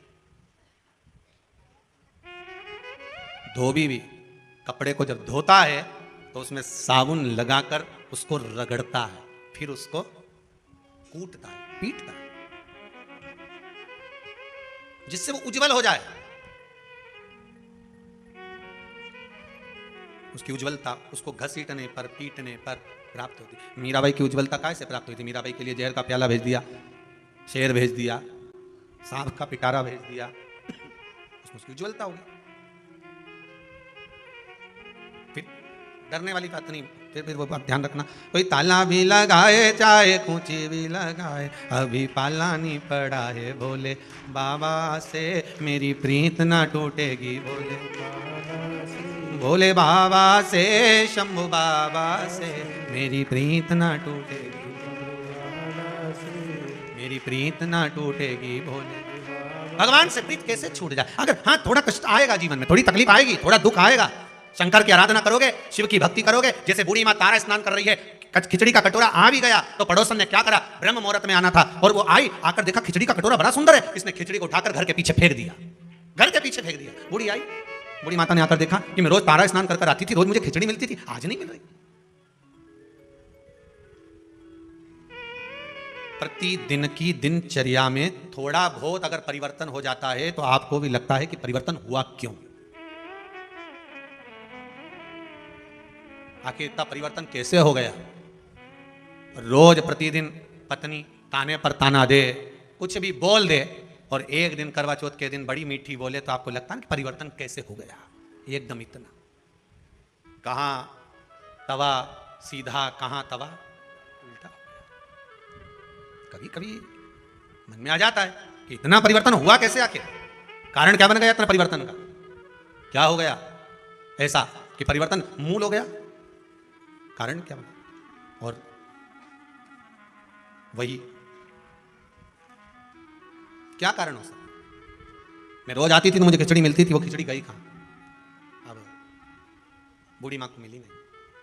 उसने नियम ले रखा था, एक नियम बनाकर रखा था कि जो भगवान मुझे प्रसाद दिए हैं मैं उसी का सेवन करूंगा, उसी का सेवन। आपसे भी निवेदन है, एक नियम आपकी जिंदगी में ऐसा बनाकर चलो कि मैं रोज भगवान का दर्शन करके जाऊंगा। जब तक सुबह में श्री शिवाय नमस्तुभ्यम नहीं बोल लूं 5 बार 7 बार 11 बार, तब तक मैं चाय नहीं पीऊंगा। भले बात से मैं बोलूं पर बोलूंगा जरूर, भले बात से मैं बोलूं पर बोलूंगा श्री शिवाय नमस्तुभ्यम। अगर भोजन करूंगा तो मैं श्री शिवाय नमस्तुभ्यम जरूर बोलूं। एक नियम कोई सा भी बना लो, उठूंगा तो बोलूंगा, या भोजन करूंगा तब बोलूंगा, या मैं स्मरण करूंगा भगवान के कोई भी कार्य के लिए जाऊंगा तो मैं श्री शिवाय नमस्तुभ्यम या पंचाक्षर मंत्र ओम नमः शिवाय राम कृष्ण जो तुम्हारी मर्जी पड़े वो बोलूंगा, बोलूंगा जरूर। अच्छा, कई लोगों को यह भी रहता है कि हम ये मंत्र क्यों बोलें, हम ये मंत्र क्यों बोलें, हम इसको क्यों जपें। तो तुलसीदास जी ने तो अपनी रामचरितमानस में लिखा है ना, कलियुग केवल नाम आधारा, तुम्हारा मन पड़े उसको जप लो, मत बोलो श्री शिवाय नमस्तुभ्यम, मत बोलो नमः शिवाय, मत बोलो पंचाक्षर मंत्र। राम तो कह सकते हो, राम नहीं बोलो तो कृष्ण बोल लो, कृष्ण नहीं बोलो तो भवानी का नाम बोल लो, तुम्हारी मर्जी पड़े वो बोलो, पर बोलो जरूर, जो मन पड़े वो। एक बड़ा सुंदर भाव पहले सुनने को मिलता था, आजकल तो कम मिलता है, कि जग में सुंदर हैं 2 नाम। महाराज बड़ा सुंदर भाव का, जग में सुंदर हैं 2 नाम, चाहे कृष्ण कहो चाहे।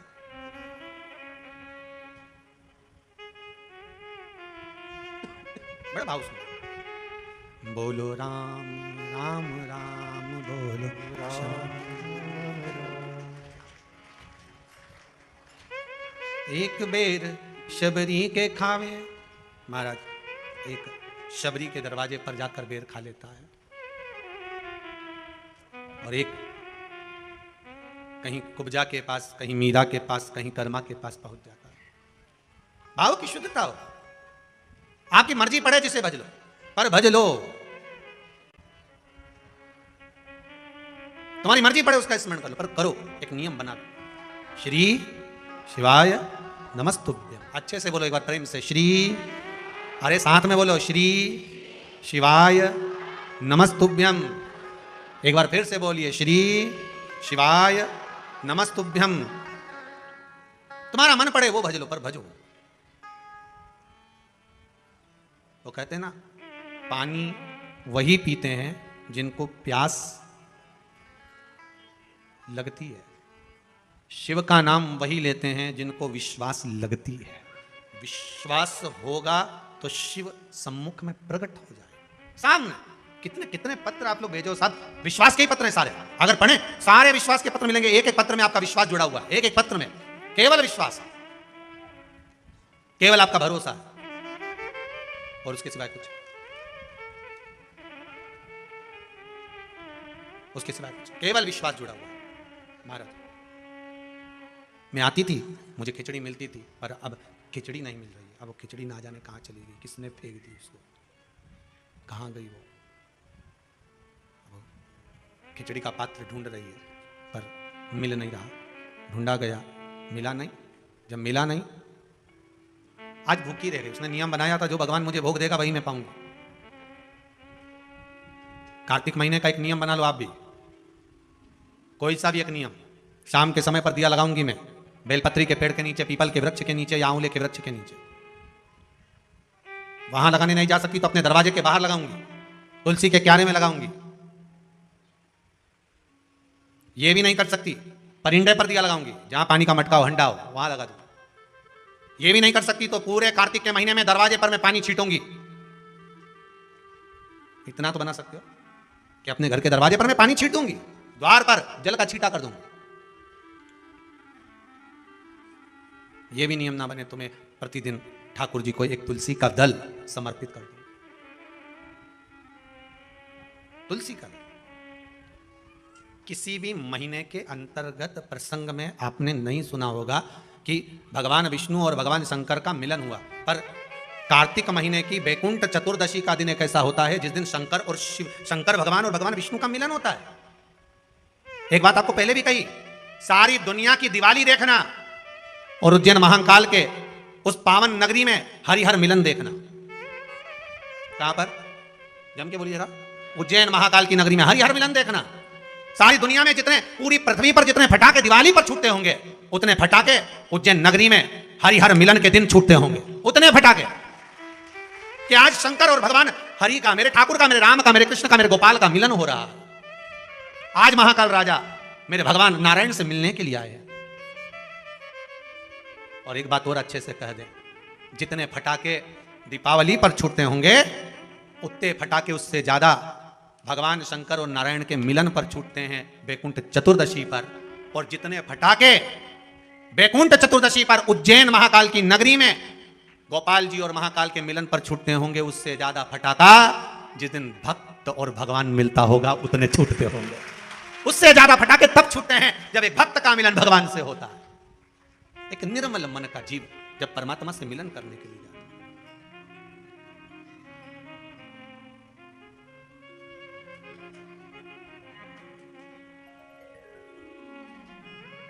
उतना मारे।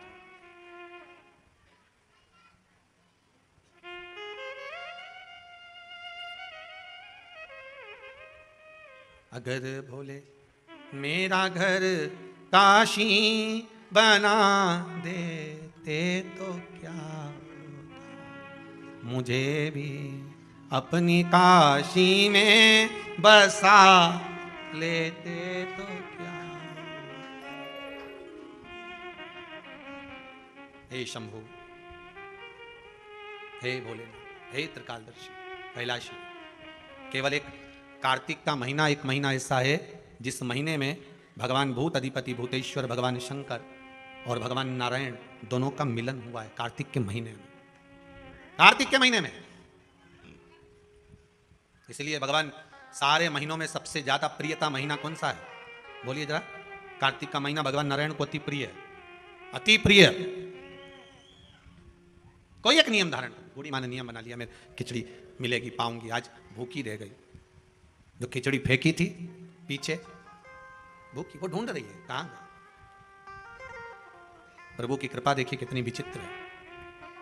कार्तिक महीने में किया गया दान, कार्तिक महीने में किया गया पुण्य, कार्तिक महीने में किया गया सत्कर्म, कार्तिक महीने में, इसीलिए कार्तिक के महीने में गोपाष्टमी आती है, इसलिए कार्तिक के महीने में अन्नकूट महोत्सव होता है, इसलिए कार्तिक महीने में दीपदान का महत्व होता है। कार्तिक के महीने में दान पुण्य की मात्रा बढ़ जाती है, दान की मात्रा बढ़ जाती है, पुण्य की मात्रा बढ़ जाती है, सत्कर्म की मात्रा बढ़ जाती है, भजन की मात्रा बढ़ जाती है। और दोनों यजमानों को बहुत बहुत धन्यवाद कि आप कार्तिक के महीने में कार्तिक महत्तम शिव महापुराण की कथा जनमानस को श्रवण करा रहे हैं। पूरा विश्व सुन रहा है इस पावन कथा को 2 बजे से 5 बजे तक। फेसबुक यूट्यूब पर सारे भगत लोग श्रवण कर रहे हैं इस पावन कथा को। बहुत बहुत साधुवाद। और हम तो आप सबसे निवेदन करेंगे, आप अगर कुबेरेश्वर धाम में आए हो तो प्रयास करा करो कि कार्तिक महीने में जो आंवले के वृक्ष हैं कुबेरेश्वर धाम के, इनके नीचे एक दीपदान हो जाए। कार्तिक महीने में आए हो तो प्रयास कर कर आने वाले जो भी आया करें, कुछ नहीं तो एक घी की डब्बी ले आए, बाती ले आए, दिया लगा गए। पर आप यहाँ नहीं आए तो जहां हो वहां बेलपत्री के पेड़ के नीचे या आंवले के नीचे या पीपल के नीचे दिए का महत्व, कल कथा में उसका वर्णन लेंगे अपन। जड़ की महत्वता जो बोला है वो सुनते हुए चलेंगे। बहुत आज पहला दिन है इसलिए कार्तिक महत्तम को आगे बढ़ाते हुए चलना। दान की महत्वता क्या है? खिचड़ी को फेंक दिया बाहर, अब खिचड़ी को जो बाहर फेंका था उसमें से एक पौधा उत्पन्न हो गया। अब उस पौधे में 2 फूल लगे। अभी आपको कथा में कहा था जो हमने डाला है, बोया है, वो मिलेगा जरूर, उसका फल जरूर मिलता है। जो आप भजन कर रहे हो, कथा सुन रहे हो, स्मरण कर रहे हो, मंत्र जाप कर रहे हो, नाम जाप कर रहे हो, उसका फल मिलेगा जरूर, उसका फल प्राप्त जरूर होगा। अब ये माता जी ने बोला खरगोन वाली ने कि हमने तो केवल कथा सुनी थी। एक माता जी बोली कि हम तो केवल आए थे नवरात्रि की पहले दिन, और क्यों ना मिले? अगर आपने दिल से श्रवण कराए, भाव से श्रवण कराए, तो क्यों ना दे? तेरे दरबार की बाबा निराली शान देखी है, तुझे देते नहीं देखा, पर झोली भरी देखी है। ये झोली अगर भरी है तो उसी ने ही तो भरी है। बस दिल से कहकर जाना, दिल से कहकर, शंभु शरणे पड़ी, मांगू घड़ी रे घड़ी, दुख कारो दया करी न दर्शन। हे बाबा, दुख भारी है, समस्या बड़ी बहुत विकट है, पर मैं जानती हूं कि मेरा शंभु मेरे निकट है। बहुत कष्ट है इस जीवन में, बहुत कष्ट। संसार में आयो तो समस्या जरूर होगी। अगर पृथ्वी पर जन्म लिया है तो हर व्यक्ति के जीवन में समस्या रहेगी, पर पृथ्वी पर जन्म लिया है तो जैसे हर व्यक्ति के जीवन में समस्या है, उसी तरह हर समस्या का हल भी देव अधिदेव महादेव है। हर समस्या का हल शंकर शिव है, ओगरदानी, त्रिकालदर्शी, कैलाशी, अविनाशी। हर समस्या। महाराज, 2 फूल लग गए, उस फूल को वहां का राजा निकल कर जा रहा था, बड़े सुंदर फूल दिखे उसको, 2 फूल कितने अच्छे लगे। अपने रथ को रुकवाया, जाओ दोनों फूल तोड़ कर लाओ। फूल तोड़ कर लाओ। राजा के घर में संतान नहीं थी, एक भी औलाद नहीं थी, कई वर्ष निकल गए थे। 2 फूल लाए, वो फूल राजा लेकर गया, अपनी रानी को दिया। शादी के 34 वर्ष हो गए थे, पर संतान नहीं थी। कभी कभी आश्चर्य होता है, कहीं कहीं पहाड़ों पर जाकर देखा तो पत्थर में भी वृक्ष लग रहा है, पत्थर में भी फूल खिल रहा है, पत्थर में भी पौधा लगा है। अब सोचने वाली बात है कि पत्थर है, चारों तरफ कहीं मिट्टी नहीं दिख रही, तो इसमें पौधा कहां से आ गया? आपने भी तो देखा होगा, पत्थर में पौधा है, मतलब यह पक्का है कि इस पत्थर के अंदर कहीं ना कहीं कोई भाग अंकुरित हुआ है। उसी तरह आपके जीवन में भी पत्थर ही पत्थर लिखे होंगे, तो भी शिव रूपी बीज अगर दिल में आ गया तो पौधा जरूर लगेगा, यह पक्का है, पौधा लगेगा।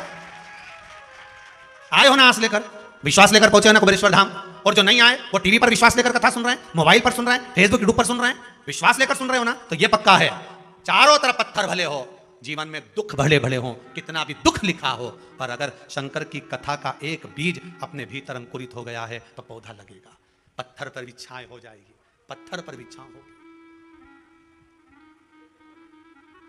विश्वास रखिएगा। अगर भोले बाबा का सहारा न होता तो दुनिया में कोई हमारा। अगर भोले बाबा का सहारा न होता तो दुनिया में कोई, दुनिया में कोई हमारा न होता। अगर भोले बाबा का सहारा न होता, दुनिया में कोई हमारा न होता। अगर भोले बाबा, सब गाइए, सहारा न होता। जब से मिली है दया हमको इनकी, जब से मिली है दया हमको इनकी, तब से बदल गई मेरी। जो जीवन बेकार था वो सवर गया। एक पत्र है, किसी ने लिखा है कि मैं कभी किसी महाराज की, अच्छे अच्छे कथाकार भले हो, संत क्यों ना हो, साधु क्यों ना हो, उसकी कथा नहीं सुनती थी। किसने लिखी है? बड़ा सुंदर बात लिखी है। किसने लिखा है?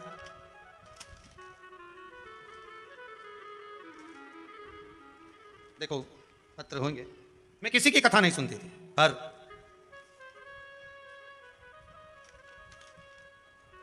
एक छोटा सा पत्र था, किसी ने लिखा होगा,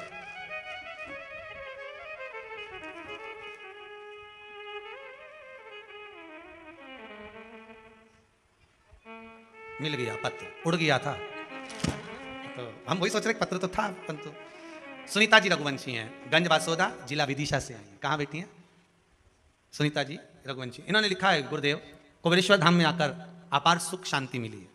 गुरुदेव जी, आपके द्वारा बताए गए उपाय से अपने पति की रक्षा करी है।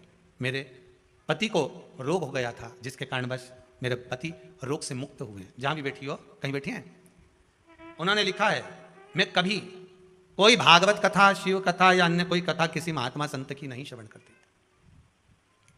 पर जब से कथा श्रवण करी आपकी, उसके बाद में कोई संत नहीं बचा जिसकी कथा नहीं सुनती, अब सबकी सुनती हूं। मन लग गया ना। पत्थर है ढेर, पहाड़ पर भी अगर पौधा लगा सकता है। ये सारे पत्र यहीं रखे रहते हो। भोला मिलेगा, जरूर मिलेगा।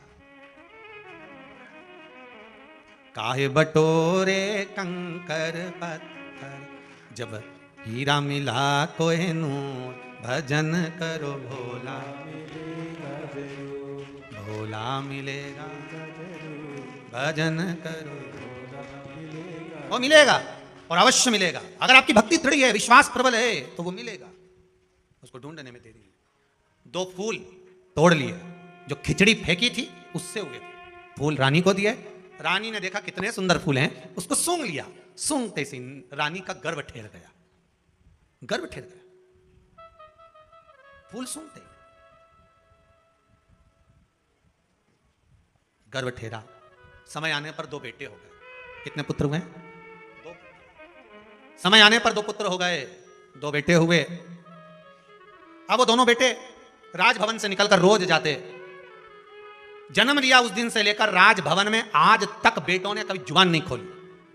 15-15 साल के हो गए, पर बेटे बोल नहीं पाते थे। निपट गूंगे कहते थे लोग इनको, कि बोलते नहीं है, गूंगे हैं। ये दोनों बेटे वन में गए मृगा करने के लिए, हिरण मारने के लिए, कोई जीव को मारने के लिए मृगा। वहीं पर बुढ़िया बैठी थी। जिस दिन से कार्तिक का महीना पूरा निकल गया था, उसके बाद भी उसकी वो खिचड़ी भूल नहीं पाई थी, कि मेरी एक दिन की खिचड़ी और मेरा कटोरा कहाँ गया, कहाँ गई खिचड़ी, कहाँ गया कटोरा। दोनों बालक जाते जाते बोले, ये रही खिचड़ी, ये रही कटोरा, कहाँ गई?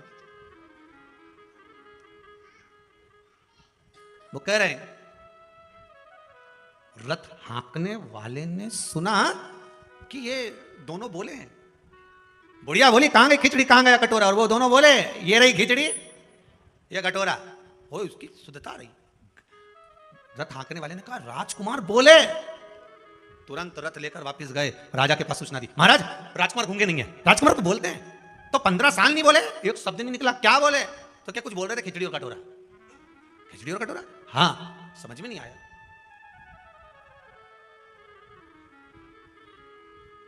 कितना भी सत्य को छुपाया, पर सामने आ गया। सत्य छुपता है नहीं। लाख ताले लगा लो, कितना भी छुपा लो, पर सत्य तो प्रकट हो ही जाता है। सत्य प्रकटेगा। राजा ने कहा, ऐसा हो ही नहीं सकता। फिर बेटों से बुलवाया, कुछ बोलो, नहीं, कुछ बोलो, नहीं, नहीं बोले, कुछ नहीं बोले। दूसरे दिन फिर निकले राजकुमार। आज राजा रथ के पीछे पीछे चला घोड़े पर, राजकुमार आगे आगे चले। बुढ़िया फिर मिल गई, कहां गई खिचड़ी, कहां गए कटोरा? दोनों राजकुमार फिर रथ को रुकवा कर बोले, ये रही खिचड़ी, ये रहा कटोरा। राजा ने सुन लिया। राजकुमारों को नीचे उतारा, बूढ़ी माँ के पास गए। माँ, ये बताओ, ये खिचड़ी और कटोरा क्यों पूछ रही है? और मेरे बेटे बोल रहे हैं खिचड़ी और कटोरा, तू क्यों बोल रही है? बूढ़ी माँ ने कहा, मैं जब कार्तिक का स्नान करती थी, तारा स्नान करती थी, तब मेरे भगवान ने वचन दिया था मुझको कि तू नियम बना, तेरे भरण पोषण की जवाबदारी मेरी है। मेरे लिए खिचड़ी रख कर जाते थे। एक दिन नवमी तिथि थी। कौन सी तिथि? नवमी, जिसको हमारे यहाँ आंवला नवमी कहते हैं। कार्तिक की लोग कहते हैं आंवला नवमी मतलब अक्षय नवमी। अक्षय नवमी मतलब इस दिन दान किया गया कभी छिन्न नहीं होता, समाप्त नहीं होता। जैसे अक्षय तृतीया होती है, ऐसी आंवला नवमी का। वैसे तो कार्तिक महीने में जितना दान पुण्य स्मरण भजन किया जाता है वो कभी छिन्न नहीं होता, फिर भी नवमी तिथि थी। अब नवमी तिथि को महाराज मैंने नियम लिया था, भगवान मेरा भरण पोषण करेंगे, स्नान करूंगी मैं, तारा स्नान। तो फिर एक दिन मेरे भगवान खिचड़ी रख कर गए और मेरी खिचड़ी को किसी ने फेंक दिया। कहां पर रहती है तू? बूढ़ी माँ ने कहा, वहां। पड़ोसन से पूछा कि उसकी खिचड़ी रखी थी, कहां गई? अब राजा के डर के हमारे पड़ोसन ने कह दिया मैं नहीं फेंकी थी। कहाँ फेंकी? घर के पीछे। घर के पीछे कहाँ पर? कि ये जो पौधा लगा है ना, ये खिचड़ी में से लगा है। अच्छा, राजा ने मन में सोचा उसी के 2 फूल तो मैं तोड़ के ले गया था, वही 2 फूल मैंने रानी को दिए थे, रानी ने वो 2 फूल सूंघे और उसका गर्भ ठहरा, मतलब खिचड़ी और कटोरा मेरे घर में है, जो भगवान ने दिया था। बूढ़ी माँ ने दोनों पुत्रों को गोदी में लेकर हृदय से लगाया, बेटा मुझे क्या मालूम था कि खिचड़ी का प्रसाद जो मैं खा रही हूं, जो मिल रहा है, मेरे जीवन को क्या सुख देगा। मंदिर का थोड़ा सा प्रसाद भी हमारे जीवन को सुख दे दे। अब तुम बोलना प्रारंभ करो, इस संसार के लोगों की सेवा में लग जाओ, क्योंकि तुम राजा के पुत्र हो। बूढ़ी माँ से कहा आप अगर राजभवन में रहोगी तो हम सेवा का भाव अंकित करेंगे, तो हम सेवा करें। कहां वो सतयुग की कथा को लेकर आए, वचन दिया भगवान ने, तो वो दोनों राजकुमार कोई और दूसरे नहीं थे, वो मेरे कृष्ण और बलराम ही थे। उन्होंने कहा कि माँ तूने अभी हमने तेरे को खिचड़ी खिलाई है, जब कली काल आएगा तू कर्मा के नाम से जानी जाएगी और तेरी खिचड़ी हम आकर खाएंगे। तू कहेगी वो कर्मा, तेरी खिचड़ी हम आकर। तो भगत लोगों ने गाया थाली भर के लाई रे खिचड़ो, अरे ऊपर घी की बाट की, और जीमो मारा श्याम धनी जिमावे बेटी जाट की, जिमावे बेटी जाट की। बार बार मंदिर में चढ़ती, बार बार पट खोलती, कहिया कौनी जी मेरे मोहन कड़ली कड़ली बोलती, कड़ली कड़ली बोलती। तू जी में तो जद में जीमू और मानू ना कोई लाट की, जीमो मारा श्याम धनी जिमावे बेटी जाट की, जिमावे बेटी जाट की। बुढ़िया से जैसे दोनों बालकों ने ठिठोली करी थी ना, ये बोले कहाँ है खिचड़ी, कहाँ है कटोरा, बच्चे बोले ये रही खिचड़ी, ये रखा। तो वो ठिठोली भगवान कर्मा बन गई, तब भी करते रहे कर्मा। पर दो भूल गई सांवरिया, पर दो फेर लगायो जी, और 36 कली का लहंगा, घांगरिया की ओट बैठ कर शाम खींचड़ो आयो जी। अब बताओ किसने अपने लहंगे की ओट में भगवान को खिलाया होगा? पर कर्माबाई ऐसी थी जो 36 कली का लहंगा पहनती थी, पहले की माताएं पहनती थी ऐसा जोरदार लहंगा। जहां बैठे एक बार धम्म से बैठे तो आसपास की धूल साफ। आज के जमाने में भी माताएं लहंगा पहनती है, जहां से निकल के जाती वहीं की डिस्पोजल साफ, लहंगा इतना बड़ा कि सब साफ। ये भक्ति है, ये भाव है जो प्रकट हुआ। कार्तिक मास का नाम कार्तिक मास इसलिए पड़ा क्योंकि भगवान स्वयं इसमें प्रकट हो गए, भगवान स्वयं फल देगा। ऐसी पुनित पावन कार्तिक महत्तम शिव महापुराण की कथा आज प्रारंभ हुई है। बड़े भाव से कथा का प्रथम दिवस यहाँ विराम ले रहा है। कल कथा 2 बजे से 5 बजे के क्रम में बड़े सुंदर भगवान के जड़ महत्व को जानते हुए चलेंगे। सुंदर भगवान शिव महापुराण के अंतर्गत ईश्वर जी और गोरा जी का दर्शन होता है, वही ईश्वर जी गोरा जी यहाँ पधार रहे हैं। भाव भक्ति से अपन दर्शन करेंगे। सुंदर नामों की श्रृंखला प्रारंभ। हर हर महादेव। जी जी श्री राधे। सभी भक्तों को हर हर महादेव। सादा जय श्री कृष्णा। 7 दिवसीय सुंदर श्री शिव महापुराण की अलौकिक दिव्य कथा हम सभी श्रवण कर रहे हैं पूज्य गुरुदेव के सानिध्य में। प्रथम दिवस की कथा हम सभी ने श्रवण करी। व्यासपीठ को नमन करते हुए, हम सबके प्रिय, हम सबके लाडले ठाकुर कल्लू जी महाराज के चरणों में नमन करते हुए, परम सत्य परम आदरणीय विश्व विख्यात का स्वागत करिए दोनों हाथ से ताली बजाकर। बहुत बहुत साधुवाद। पूज्य गुरुदेव के पावन चरणों को नमन करते हुए और आप सभी से भक्तों के चरणों में नमन करते हुए, जिन दानदाताओं ने, जिन भामाशाहों ने मंदिर, गौशाला, वृद्धाश्रम, अन्य क्षेत्र में अपनी सहयोग राशि प्रदान करी, उन सभी पावनसारी पुण्यसारी दानदाताओं के नाम ईसा जी गोरा जी का पूजन करने के लिए दोनों जजमान पधारे। श्री विजय कुमार जी मोतीलाल जी झाला महाराष्ट्र से 1101 रुपए, हनुमान जी तिवारी दिल्ली से 501 रुपए, दुष्यंत जी त्रिपाठी उत्तर प्रदेश से 501 रुपए, पूजा जी मोटराजे दिल्ली से 601 रुपए की सहयोग राशि आपने समर्पित की। शुभम जयप्रकाश जी राठी झाला महाराष्ट्र से 501 रुपए, भावना जी दिल्ली से 501 रुपए, गुप्तधन बड़वानी मध्य प्रदेश से 501 रुपए, महेंद्र बंसी जी चौधरी सादा महाराष्ट्र से 1105 रुपए, बादशाह भाई बसंत जी वाणी महाराष्ट्र से आपने 21,000 रुपए की सहयोग राशि देकर आजीवन भोजन भंडारी की सदस्यता ग्रहण करी। सुनहरे अक्षरों में अपना नामांकित कराया। बहुत बहुत बधाई। सुंदर विचार आपके। सुभाष सदाशिव जी राउत नागपुर महाराष्ट्र से 601 रुपए, संगीता अशोक जी बाग धूले महाराष्ट्र से 501 रुपए, स्वर्गीय शालिग्राम जी पार्वती बाई जी की स्मृति में बुल्ढाना महाराष्ट्र से 1101 रुपए, स्वर्गीय रोहित जी वशिष्ठ की स्मृति में आगरा उत्तर प्रदेश से 1101 रुपए, साकेत जी गुप्ता फिरोजाबाद से सुंदर 2101 रुपए, अनिता जी गुप्ता दिल्ली से 1101 रुपए, रुक्मणी देवी महाराष्ट्र से सुंदर 11,000 रुपए की सहयोग राशि आपने बाबा कुंवरेश्वर महादेव के विशाल मंदिर निर्माण को प्रदान करी। बहुत बहुत बधाई। सुंदर विचार आपके। महेश शिवानंद जी यादव खातेगांव मध्य प्रदेश।